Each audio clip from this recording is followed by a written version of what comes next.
What a beautiful day it is in Northern California here today. Well, we're not going to work on the El Camino. We're working on the truck. This is my 2004 Dodge Ram. And guess what we're doing?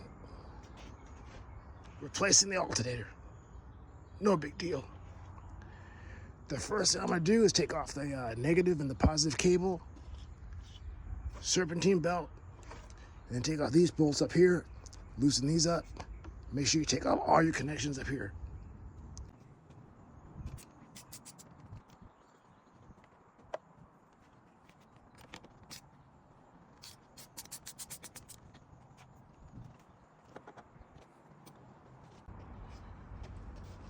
And folks, what you want to do is only take off the serpentine belt off the pulley of the alternator. You don't need to take off the serpentine belt all the way unless you're going to change it. So just put your removal tool into the slot. It's a square slot, you'll see it, and just push it a little bit and it will slide off, and it will just hang right here. Let me show you. Let me just take off the camera here. It's on a tripod, and let me show you what I did. See right here? It's off, and it's just hanging right here, right there. You don't have to take it off all the way, unless, like I said, unless you're gonna change the belt. Don't worry about taking off the whole thing. And then what you're gonna do after, you're gonna take off this plug. It just squeezes right here. You just pull it off right here, okay? Take off this nut here. And then there's another one here. You're just gonna squeeze this and take this one off really carefully. And one thing I didn't actually show you is make sure before you start taking these apart, make sure you look in your box and make sure the connections are all the same. Because I found out at Napa, actually, they have two different alternators to choose from. But one thing I saw that on the other alternator, this electrical connection is actually turned around. So this part is on the other side. It may not make a big difference, but you never know. Sometimes if your wiring is tight and you have to turn the connection around, it might make it even tighter. But this one is exactly the way that it should be.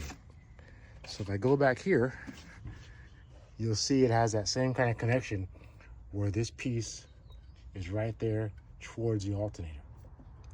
So what we're gonna do, I'm gonna have to put the camera down for a little bit. We're gonna take off this nut. We're gonna go down here and take off these bolts, these nuts right here. And we're gonna pull her out. Let me zoom in here and show you folks what's going on.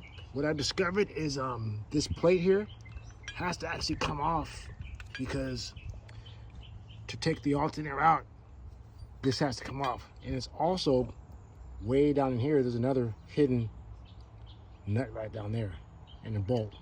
Those are 13 mil, and of course the one over here is going to be a 15. So once we get the plate off,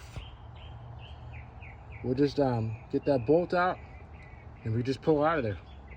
But just let you guys know that there's a little hidden area over there where you may not see.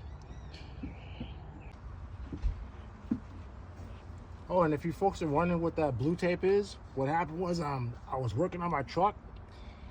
My elbow hit the AC switch and broke that plastic off there. So I'm using this just to kind of hold it in place for now until I can get back to Napa Automotive and get the right part. All right, folks, looks like we got the nuts off for the plate and the bolt. And just make sure you know exactly how it went on. But you can, it's kind of self-explanatory. You can kind of see right there how it goes on. Just put this to the side. And now there's these studs we also take off. Let me show you which ones they are, just so you know, in case you have the same truck or something similar to it. These main studs right here, this one right here has to come off. Once this comes off, then you can pull the alternator out. It's only being held by here. This one way down in here, that stud on the bottom, it's only for the plate, not for the alternator. And then after that, we'll take off this nut here, our electrical connection here. We'll take that off, and make sure you route the wires in the right direction. Make sure when you pull the alternator out, because this alternator is really heavy, so when you pull the alternator out, just make sure that you brace yourselves, you know, to get it out of there. You don't smash any wires on the way out, because you got to kind of finagle it around these lines right here, the AC line, and this line right here. All right. So I'm gonna get a little crowbar in case I have to kind of wedge it in here. Kind of put the little crowbar here. Oh, my glasses fell off. That ain't good.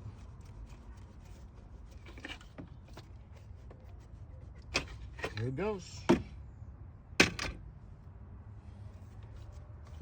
Use a little caution when you're getting it out, and just slide it right out of there. Right there.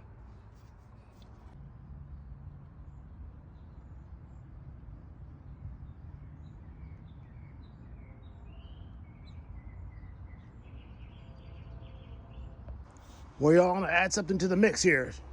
What we have here is a serpentine kit. We have a belt. We have a pulley system here, and we also have these guys here. So let me just show you what we have here. Let me open it up. There we go. So we're gonna change out the old serpentine kit for this one here. It's by Gates. And we'll change our belt too, because I'm not sure how long I've had that belt. Shouldn't be a big deal at all, because everything is basically taken apart anyway. If you look in the engine compartment, you'll see everything's right there in front of us. So we have a little time, so we'll get off everything, all the old stuff, and then put the new stuff on, and we'll show you. All right, folks, top pulley's off. Taking off the adjuster now. I believe it's a 15mm bolt. All right, folks, here's the big difference between new and old. 190,000 miles. You can hear it, keeps on spinning around. New. Quiet, smooth. Look at that. Beautiful. Old. New. We'll get it installed. All right, folks, we have everything on. Our pulley's on, our tensioner's on. All the new stuff is already on. And pretty much it's all in the reverse order. These are torqued down to 20 foot-pounds down here, because you're dealing with aluminum soft material. You don't need to torque them, 45 or 50. And yeah, just make sure you put anything in the reverse order. These are your cables for your electrical, and then we're gonna put a new belt on. And also down here is our other connection here, right there. It's kind of hard to see, it's way in there, right there. Make sure you get those on nice and straight and tight. Then after that, we'll hook everything up, hook up the negative and positive, and then we'll make sure the alternators is getting somewhere around 14.6 volts, something around there. And we'll make sure our battery's all nice and charged up before we start it off, and that should be it. Yeah. And I think the next repair I'll probably be doing is I probably will, well, it's not really a repair. I'll be changing the differential fluid, and also the transmission fluid and filter. We did the oil, and I'll have to get the transfer case fluid also. All right, and that's it. And also I'm going to have to replace this, because as you can see on a lot of Ram trucks, let me show you. This piece, this goes right in here for your overflow. What happens is, this is the 2004. It's a really old truck. So what happens, this piece, the gasket in there breaks. It's a little piece that breaks in there. So I just kind of put that in there so it can no longer stay.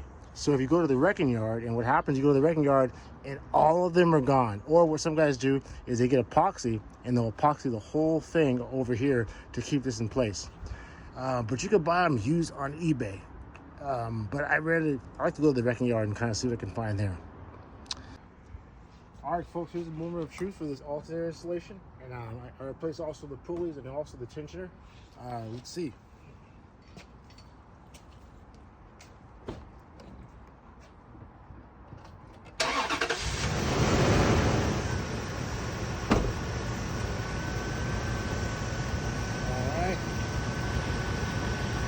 Serpentine belt. Let's see how many bolts we're at.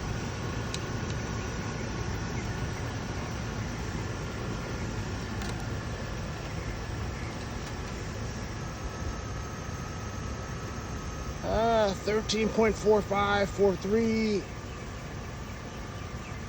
is charging.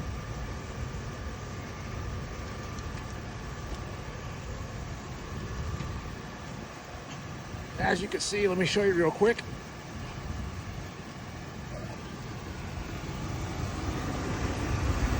We did the alternator, also did the two pulleys down there and the tensioner down there.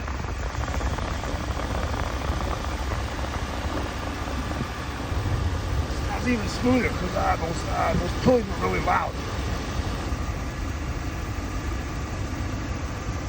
All right, folks, now's the part that I really dislike from working on cars. To clean up this, and to clean up this, and all this stuff. But always remember, take the core back. Get your money. Till next time, folks. Have a good day.